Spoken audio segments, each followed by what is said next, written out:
मी माझा जीव जाईल तर हे सगळे एमएससीबी जबाबदार राहील. आणि हे 78,000 88,000 बिल पाठवून याच्या माहेरच्या नवऱ्याची कंपनी आहे का इथं भरू मी एवढ्याला बिल भोसडीची माझा 500 स्क्वेअर फीटच्या घरात 88,000 बिल कोणत्या बेसवर पाठवलं आहे आणि आता रिस्पॉन्सिबल या सगळ्या गोष्टीचा कोण असेल तर ते देवेंद्र फडणवीस असतील. माझं हे जून महिन्यापासूनचं वाढीव बिल येत आहे. पहिलं मला निनावी बिल आलं, त्याच्यानंतर वाढीव बिल आलं 74,000 78,000 75,000 आणि नोव्हेंबर महिन्यात एकदम 88,000 बिल आलं. हे एवढ्याले बिल वाढीव बिल येत आहे, मी काय भरू का? माझ्या घरी काही कंपनी आहे का? हा, ह्या लोकांनी काय मजाक समजून ठेवलाय का? इथं दर महिन्याला अप्लिकेशन करते, दर महिन्याला बिल देते. ते यादवकडे कितीतरी अप्लिकेशन केले आहे. जुना मीटर काढून त्यांनी नेलं, ते पण त्याची पण अप्लिकेशन केलंय, ते पण अजून काही झालं नाहीये. ही एमएससीबी काय चुक्या समजून राहिली का मला? जर माझ्या आणि काल किती तारीख होती?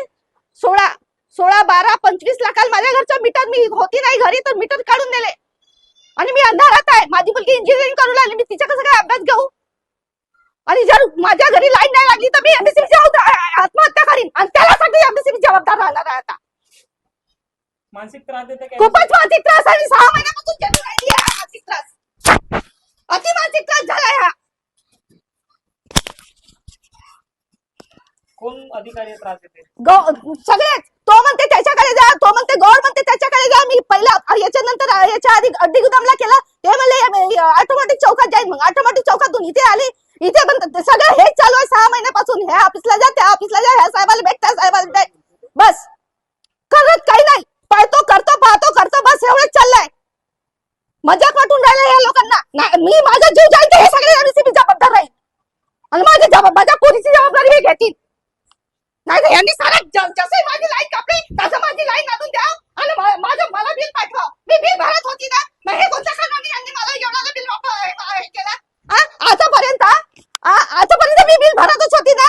आणि हे 78,000 88,000 बिल पाठवून याच्या माहेरच्या नवऱ्याची कंपनी आहे का इथं भरू मी एवढ्याला बिल भोसडीची माझा याच्या सत्यानाश होतं. बाहेरच्या बैलाच्या यायचे काट्टे पोट्टे मरतील. जसं माझ्या आत्म्याला त्याचं घेतली नाही यायचे कधी भलं होणार नाही. बिना कामानं आज जर माझ्या जागेवर दुसरा कोणी माणूस राहिला असता ना आणि खाली पैसे दिले असते ना, बरोबर त्याचं काम केलं असतं. मी 6 महिन्यापासून एमएससीबीला पाणी भरून काढली आहे, तरी सुद्धा माझं काम करत नाही ते लोक. एक ते बाई पावसाने मला हे करून राहिले. हे बीजेपीची सरकार आणि तेव्हा तुमचं सगळं सत्यानाश लागलाय.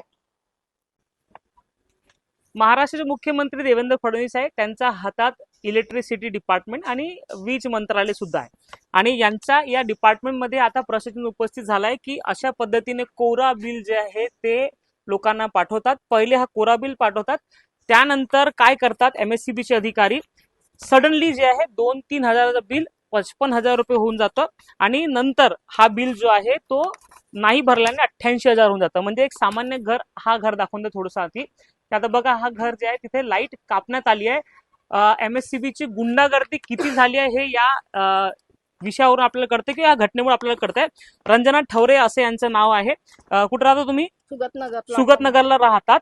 यांना एक जे आहे एक मोघम म्हणजे काही नाव न लिहिलेलं एक बिल त्यांना पाठवण्यात आलं. यात असं सांगण्यात आलं होतं की 3,000 रुपये, काही 3,080 रुपयाचं बिल जे आहे यांचं आहे.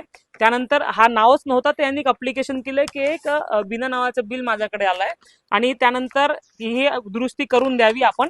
आणि त्यानंतर काय झालं की सडनली यांना 78,000चं बिल, तुम्ही पाहू शकता की 78,000चं बिल त्यांना पाठवण्यात आलंय. एमएससीबी जे आहे अशा पद्धतीने काम करताय. वारंवार अप्लिकेशन देऊन सुद्धा जे आहे त्यांनी केलं नाही आणि परत नंतर जो आखरी बिल आहे आता यांचा 25/11/2025च्या 88,000 रुपयाचा 88,030 रुपयाचा बिल जे आहे ते पाठवण्यात आलंय. याआधी नागपूर समाचार 24 असेल किंवा लाईट वे भारत असेल किंवा मग बाबू खान, राकेश निकोज यांच्या माध्यमातून एक मोठा व्हिडिओ व्हायरल झाला होता. आणि एमएससीबी कशा पद्धतीने काम करतायत, कशा पद्धतीने लोकांना लुटण्याचं काम करतायत, कशा पद्धतीने लोकांना हॅरॅस करण्याचं काम करतायत, कशा पद्धतीने लोकांना त्रास देण्याचं काम करतायत याचंही माहिती आम्ही दाखवली होती. मात्र यावर काही तोडगा काढण्यात आला नाही आणि आता रिस्पॉन्सिबल या सगळ्या गोष्टीचं कोण असेल तर ते देवेंद्र फडणवीस असतील. कारण की त्यांच्याकडे एनर्जी मिनिस्ट्री ते स्वतः आहे, त्यांनीच ठेवलं आहे. वीज मंत्रालय त्यांच्या हातात आहे, वीज मिनिस्टर सुद्धा ते आहेत. तर आपण ज्या पद्धतीने देवेंद्र फडणवीस असे म्हणतात की मी खूप अभ्यासू मंत्री आहे, तर अभ्यासू मंत्री असल्यानंतर मग तुमच्या डिपार्टमेंटमध्ये अशा पद्धतीचे बिल काय येत आहेत, अशा पद्धतीने एक विधवा महिलेला त्रास का देण्यात येत आहेत आणि अशा पद्धतीने गुंडागर्दी, ज्या पद्धतीने घरचा बिलच काढून टाकण्यात आलाय, तर ही गुंडागर्दी माननीय मुख्यमंत्री साहेब आपल्या डिपार्टमेंटमध्ये का करण्यात येत आहे याचं उत्तर आपण दिलं पाहिजे, कारण की नागपूरचे महान इलेक्ट्रिसिटी डिपार्टमेंटचे अधिकारी, MSCBचे अधिकारी जे आहेत ते माजलेले अधिकारी आहेत. त्यांना कितीही म्हटलं तरी मोठे चमडीचे अधिकारी झालेले आहेत. त्यांना कितीही सांगितलं, किती अप्लिकेशन दिलं तरी ते काम करत नाही आणि त्यांना असं वाटतं की तुमचा आशीर्वाद त्यांना आहे, म्हणून जे आहे अशा पद्धतीचे एक मोघम बिल ज्याच्यावर नावच नाहीये असे बिल पाठवतात आणि सामान्य जनतेला त्रास देण्याचं काम करून आता हे एका प्रकारे एक्स्टॉर्शन आहे. 88,000 रुपये भरा आणि 88,000 म्हणजे एक 500 स्क्वेअर फीटच्या घरात 88,000 बिल कोणत्या बेसवर पाठवलं आहे त्यांनी, हा एक याचं उत्तर दिलं पाहिजे की फॅक्टरी चालतं की काय चालतं, याचंही उत्तर जे आहे दिलं पाहिजे. आणि खास करून आता रिस्पॉन्सिबल तर देवेंद्र फडणवीस असतील, कारण की वीज मंत्रालय त्यांच्याकडे आहे, इलेक्ट्रिसिटी डिपार्टमेंट तुमच्याकडे आहे आणि तुमच्या डिपार्टमेंटमध्ये अशा पद्धतीने जर घोळ होत असेल तर याची रिस्पॉन्सिबिलिटी कोणी घ्यावी, याचं उत्तर आता तुम्ही दिलं पाहिजे. आणि अशा या महिलेला आता दिलासा कोण देईल याचंही उत्तर आता देवेंद्र फडणवीस यांनी दिलं पाहिजे, कारण की ते अभ्यासू मुख्यमंत्री आहेत. आमची अपेक्षा आहे की आपण इतके अभ्यासू मुख्यमंत्री आहात तर अशा पद्धतीने आपल्या डिपार्टमेंटमध्ये ह्या सगळा घोड, गुंडागर्दी, एक्स्टॉर्शन नाही झाली पाहिजे अशी अपेक्षा आम्ही करतो आणि यांना दिलासा आपण द्याल याची आम्ही अपेक्षा करतो. जर तुम्ही नाही देऊ शकाल तर मग आम्ही प्रयत्न करू की यांचा जे जितकेही आता सध्या MSCBचे अधिकारी जे माजलेले अधिकारी आहे त्यांच्यावर कशा पद्धतीने कारवाई केली पाहिजे याची आम्ही जे आहे ते लीगल कारवाई त्यांच्यावर करण्याचा प्रयत्न करू. ह्या ताईनं मला फोन केला होता, सुगतनगरला राहतात ताई, मी त्याला ओळखतो. पण ते ताई 2-3 महिन्यापासून लगातार MSCBच्या ऑफिसमध्ये जात आहे, 1-1.5 महिन्यापासून. याचं बिल चुकीचं आलेलं आहे तरी पण हे सुधारणा करून देत नाही. 78,000 रुपये यायला एका महिन्याचा बिल आलेला आहे. अजून यायला वारंवार जाऊन सांगत आहेत अधिकाऱ्याला, परत त्याने ते तर काही नाही केलं, याच्या घरच्या खुर्च्या मीटर काढून टाकला. याच्या घर पण राहत होता तरी पण हे बिल भरत होते. बरं 78,000 रुपये महिन्याचा बिल येईल तर हे कुठून भरतील? यांच्या पती नाही आहे, एक मुलगी आहे, हे खुद आपला जॉब वगैरे करून असं आपला व्यवहार करतात. तर हे मनमानी आहे, हे MSCBची मनमानी आहे, जागोजागी होत आहेत. कधी नवीन मीटरच्या याच्यानं, कधी पुराण्या मीटरच्या याच्यानं, याच्यावर कुणाचा दबाव आहे नाही. ह्या सरकारचा आपण निषेध करतो. अजून याच्यावर जो भी अधिकारी अगर याच्यावर कारवाई नाही करत असं नाही, तर यादव म्हणून आहे, खरं यादवकडे गेले होते. अजून कोण, यादव गोर आणि तिकडे गड्डे गोदामच्या पण तिथे साहेबांना गजबे साहेबाकडे बी गेले होते, मेन ऑफिस मध्ये पण गेले होते. हे लगातार रोज आपलं घर, आता तर याने एवढा आता मन ठरवलं आहे का मी भाऊ मला आत्महत्या करून टाकीन, मी पेट्रोल त्याच्या ऑफिसच्या जवळ, तर आम्ही भीतीच्या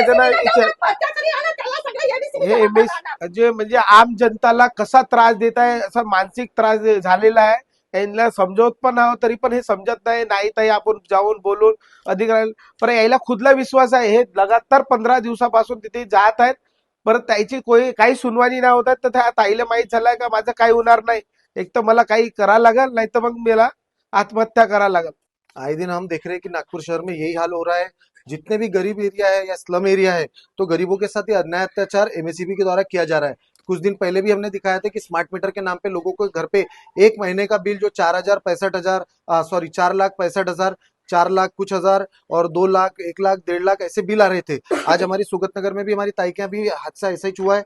इन्होंने कल हमारे को एप्लीकेशन भी दिखाए थे, इन्होंने एक एप्लीकेशन भी किया था चलते महावितरण को, लेकिन इनके एप्लीकेशन, इनके जितनी भी कंप्लेंट्स है उसके आधार पे भी कोई कार्रवाई नहीं हो रही। इनको एक ऑफिस से दूसरे ऑफिस, दूसरे ऑफिस से तीसरे ऑफिस, कभी इनको कामगार नगर के ऑफिस में बुलाते, कभी ऑटोमेटिक चौक, कभी फिर गड्डी गोदाम। ये 6 महीने से ऐसे ही घूम रहे और इनके मीटर भी यहाँ से काट लिया गया है। और अधिकारी जो है ये पूरे सिर्फ मीटर काटने का ही काम कर रहे हैं, गरीबों के घर का मीटर काट, जबकि इन्होंने एप्लीकेशन किया था कि मेरे घर में बढ़कर बिल आ रहा है, आप उस पर ध्यान दो। एक महीने का बिल इनको आया था पहले 75,000, आज वो बढ़कर 80,000 के करीब हो गया है, लेकिन कोई भी अधिकारी सुनवाई करने को तैयार नहीं है। अब कल हम लोग इनके ऑफिस में जाके फिर हमारे को भी तमाशा करना पड़ेगा। अभी ताई भी जाकर वहां से ऑफिस से आई है, लेकिन कोई भी अधिकारी इनका काम करने को तैयार नहीं है। तो गरीब लोगों ने क्या अपने आप को अपने आत्महत्या करना चाहिए, क्योंकि उनके पास इनकम सोर्स कुछ भी नहीं है, उनके घर परिवार चलाने वाला कोई नहीं है। लेकिन ये अधिकारी जो है एक मनमानी कर रहे हैं और आप देख सकते हैं लोगों के घर का वायर ये आप देखो ऐसा काट दिया और ये पूरा घर अंधेरा कर दिए। तो महाराष्ट्र सरकार क्या यही काम कर रही है, लोगों का घर अंधेरे में डालने का काम कर रही है महाराष्ट्र सरकार। और सरकार ने भी, देवेंद्र फडणवीस जी, अगर ये वीडियो आपके पास भी पहुंचती है तो आपका भी काम है कि गरीब लोगों के लिए आप लाडली बहन योजना मत दो, लेकिन ये मीटर के बिल कम करो और लोगों के घर के मीटर काटना बंद करो।